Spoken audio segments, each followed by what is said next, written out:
Good morning, students. Today we are going to discuss about voice.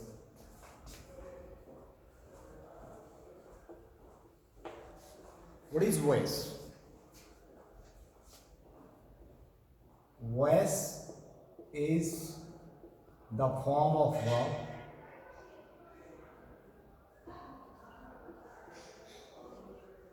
which indicates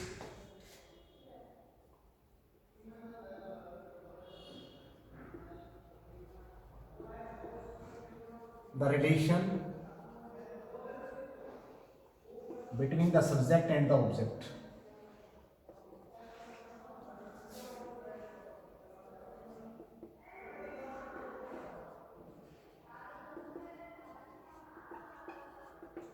It means voice वह verb है जो कर्ता और कर्म के संबंध को दर्शाता है। वॉइस वह क्रिया है जो कर्ता और कर्म के संबंध को दर्शाता है। And we have two types of voices.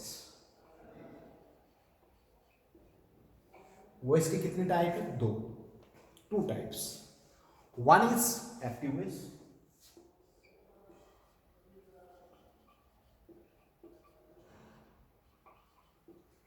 and second is passive voice.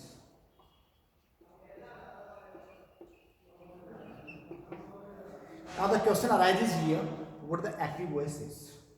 Active voice क्या है? Active voice is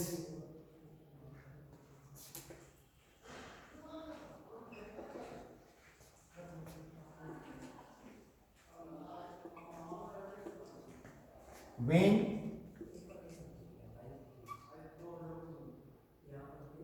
action is performed by the doer.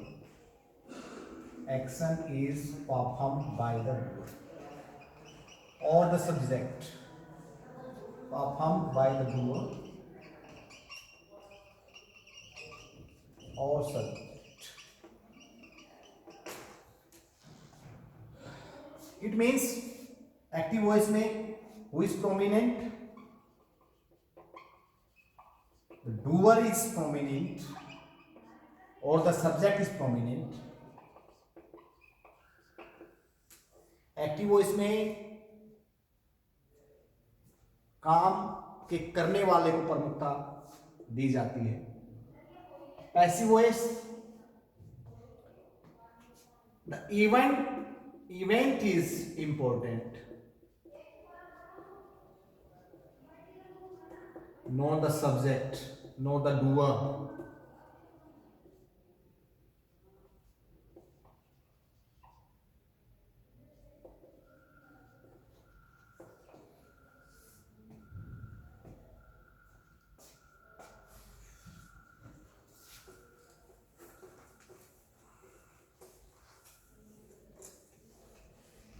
Or you can say active voice में आपका कर्ता प्रमुख होता है, पैसिव वॉइस में कर्म प्रधान होता है।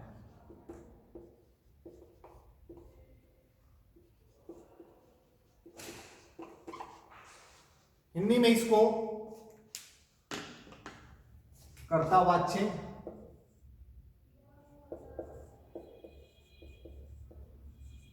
और इसको कर्मवाच्य कहा जाता है। कारण यही है, here the subject is important, here the object is important. First of all करना क्या पड़ेगा?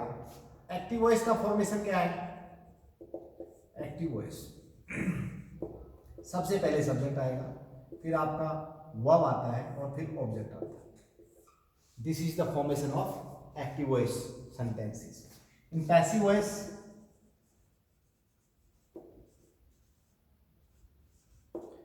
सबसे पहले ऑब्जेक्ट आएगा, नया ऑब्जेक्ट जो सब्जेक्ट बन जाता है। नया जो आपका एक्टिव वॉइस का ऑब्जेक्ट जिसको हम पैसिव वॉइस का बना देते हैं सब्जेक्ट। फॉर एग्जाम्पल आप समझिए, राम किल्स अ स्नेक, ये सेंटेंस है आपका एक्टिव वॉइस का। अब आपको समझना पड़ेगा कि ये कौन सा टेंस है, और थर्ड पर्सन सिंगुलर के साथ ऐसे एस कब लगता है, कौन से टेंस में लगता है, प्रेजेंट इंडेफिनिट।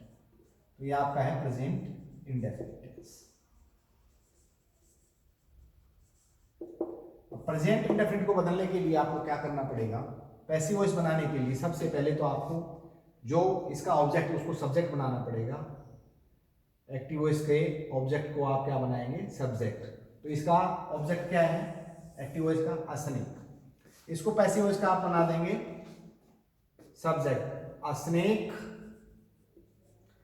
अब आपको इसके अनुसार हेल्पिंग वर्ब लगानी पड़ेगी। Helping verb is am are में से एक लगानी है आपको। अब आपको पता है क्योंकि थर्ड पर्सन सिंगुलर है, तो थर्ड पर्सन सिंगुलर है तो क्या आएगा इसमें, इज, अ स्नेक इज। अब इस फॉर्म की, वर्ब की फॉर्म की आपने पैसिव वॉइस में हमेशा ही थर्ड फॉर्म, इसकी हमेशा कौन सी फॉर्म का यूज करना है आपको, हमेशा ही थर्ड फॉर्म का यूज करना है, अ स्नेक इज किल्ड। और बाय करके ना आपको इसके सब्जेक्ट को ऑब्जेक्ट बना लेना है, तो ये आ जाएगा आपका noun, a snake is killed by noun. Understood. सबसे पहले हमने क्या किया, we have to understand which tense is in the active voice. तो हमने देखा कि इसमें किल्स है, किल्स कौन सी फॉर्म है, फर्स्ट फॉर्म है, और थर्ड पर्सन के साथ, फर्स्ट फॉर्म के साथ ऐसे एस कब लगता है, जब आपका टेंस कौन सा हो, प्रेजेंट इंडेफिनिट, प्रेजेंट इंडेफिनिट। अब प्रेजेंट इंडेफिनिट में आपने फॉर्मेशन देखा, क्या करना पड़ेगा आपको, प्रेजेंट इंडेफिनिट में आपको हेल्पिंग वर्ब्स लगानी पड़ेगी, इज एम आर, और सभी टेंसेस में वर्ब की फॉर्म कौन सी यूज होगी, third form in passive voice.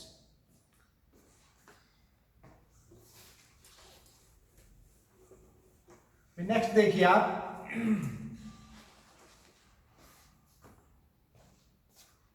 C teaches English.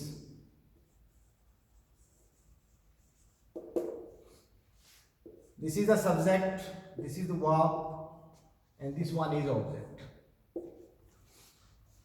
अब हमने करना क्या है, ये एक्टिव वॉइस है, और एक्टिव वॉइस है, फिर आपने देखा दूसरा चीज क्या है, ये फर्स्ट फॉर्म प्लस एस कब लगता है, जब आपका टेंस प्रेजेंट इंडेफिनिट हो, और किसके साथ लगता है, थर्ड पर्सन सिंगुलर के साथ, थर्ड पर्सन सिंगुलर के साथ। This is third person singular. तो हमने क्या करना है, फर्स्ट ऑफ ऑल हमने क्या करना है, एक्टिव वॉइस के सब्जेक्ट को हमने ऑब्जेक्ट बनाना है, एक्टिव वॉइस के सब्जेक्ट को ऑब्जेक्ट और ऑब्जेक्ट को सब्जेक्ट बनाना है। इंग्लिश, अब English is third person singular, third person singular है तो क्या लगाना पड़ेगा, इज एम आर में से क्या लगाएंगे आप, अभी मैंने बताया था थोड़ी देर पहले, थर्ड पर्सन सिंगुलर है तो क्या लगाएंगे, इज। English is. टीच की आप थर्ड फॉर्म लगाएंगे, थर्ड फॉर्म क्या हो जाएगी, टॉट, इंग्लिश इज टॉट। अब बाय करके सी का क्या लगाएंगे, सी का objective case, she subjective case, her possessive case, objective case, फिर her, subjective case, possessive case और ऑब्जेक्टिव केस। तो अब यहां पर क्या लगा देंगे, by her. Next one, he sells mangoes। अब फिर आपने देखा this one is also present indefinite tense. अब सबसे पहले ये आपका सब्जेक्ट है, ये आपकी वर्ब है, ये आपका ऑब्जेक्ट। सबसे पहले हम क्या करेंगे, एक्टिव वॉइस के ऑब्जेक्ट को सब्जेक्ट बनाएंगे, तो मैंगोस आ जाएगा, मैंगोस।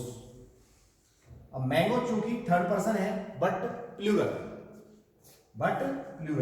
इज एम आर, इसमें से क्या लगाएंगे आप, इज एम आर में से आर लगाएंगे, क्योंकि ये थर्ड पर्सन सिंग प्लूरल है, मैंगोज आर। अब सेल की थर्ड फॉर्म है, sell, sold, sold, mangoes are sold by. अब ही का ऑब्जेक्टिव केस आपने करना है, ही ये आपका सब्जेक्टिव केस है, हिज ये आपका पॉजेसिव केस है, और आपका ऑब्जेक्टिव केस है हिम। तो आप क्या कर देंगे, mangoes are sold by him. Understood?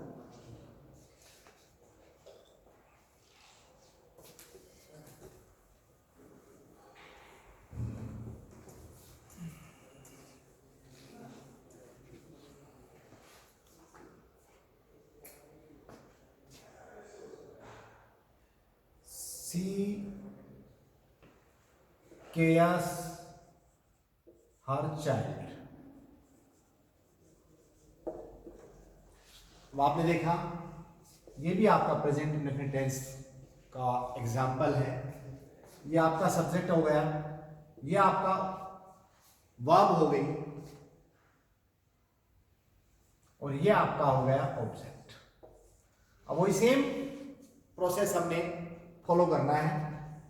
Object को हमने फिर इसका सब्जेक्ट बनाना है पैसिव वॉइस का, ये आपकी एक्टिव वॉइस है, और पैसिव वॉइस में आप क्या करेंगे, इसको फिर क्या बना देंगे, हर चाइल्ड, पूरा का पूरा आपका क्या है, दिस इज ऑब्जेक्ट। इसको आप सब्जेक्ट बनाएंगे पैसिव वॉइस में, हर चाइल्ड, ये आपका सब्जेक्ट बन गया।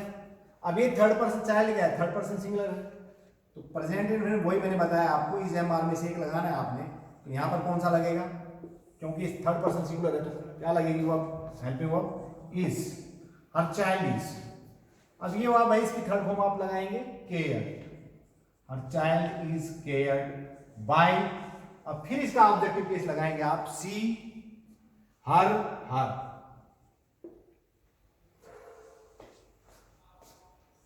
Next example, children play cricket, children play cricket. Same आपने पहचानना है कि टेंस कौन सा है, वही सेम टेंस है, प्रेजेंट इंडेफिनिट।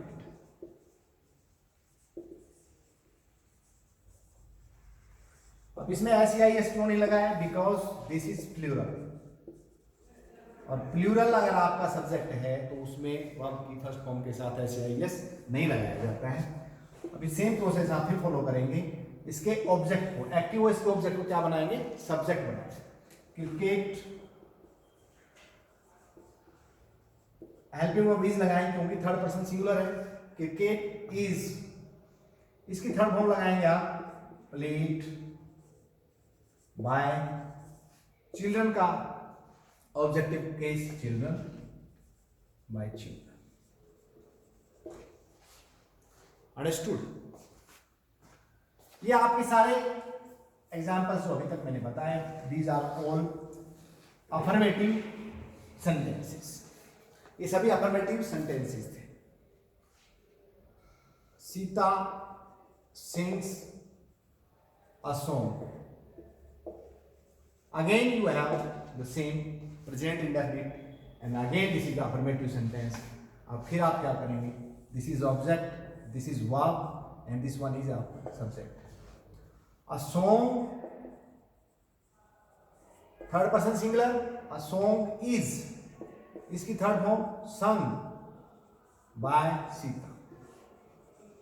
आई होप आपको affirmative sentences of present indefinite समझ में आ गए होंगे। इसके बाद आप देखिए नेगेटिव्स को कैसे बदलेंगे, आप नेगेटिव्स को कैसे बदलेंगे। सीता डज नॉट, क्योंकि प्रेजेंट इंडेफिनिट में ऐसा होता है, थर्ड पर्सन सिंगुलर के साथ डज लगता है। Sita does not sing a song, sing a song. Same process is here, ये आपका सब्जेक्ट है, हेल्पिंग वर्ब ये मेन वर्ब, HV इसको मैंने लिख दिया है, और अ सॉन्ग ये आपका ऑब्जेक्ट है। अब सेम प्रोसेस, इसको क्या बनाएंगे पैसिव वॉइस में, सब्जेक्ट बना देंगे, अ सॉन्ग। हेल्पिंग वर्ब सो रहेंगे is am are not, is am are, तो इसमें थर्ड पर्सन सिंगुलर है तो इज लग जाएगा। डज नॉट था, यहां पर नॉट लगा देंगे, is not sung by her. Means क्या है कि केवल आपने क्या करना है पैसिव वॉइस बनाते वक्त, is MR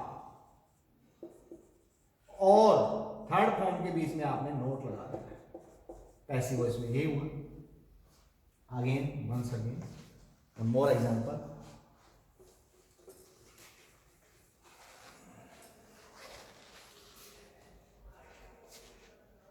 Ram does not kill a snake.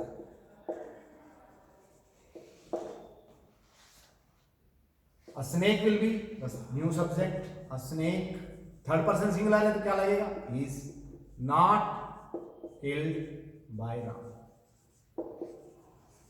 ये आपके नेगेटिव्स हैं। इंटरोगेटिव में कैसे करेंगे आप देखिए, इंटरोगेटिव्स same example I am taking here.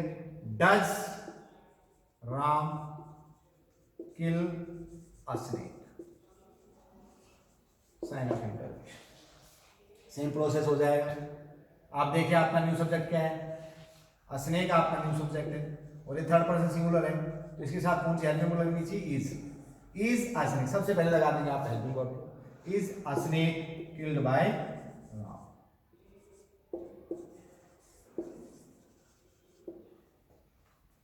Sign of interrogation. Does Sita sing a song? अब आप देखिए कि आपका ऑब्जेक्ट है, इसको सब्जेक्ट बनाएंगे, थर्ड पर्सन सिंगुलर है तो क्या आ जाएगा, इज लग जाएगा। Is a song sung by Sita। Understood?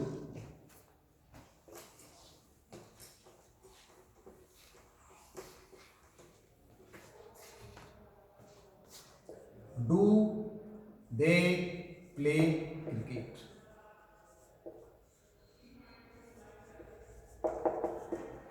Cricket is singular.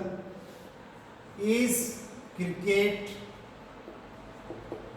played by them?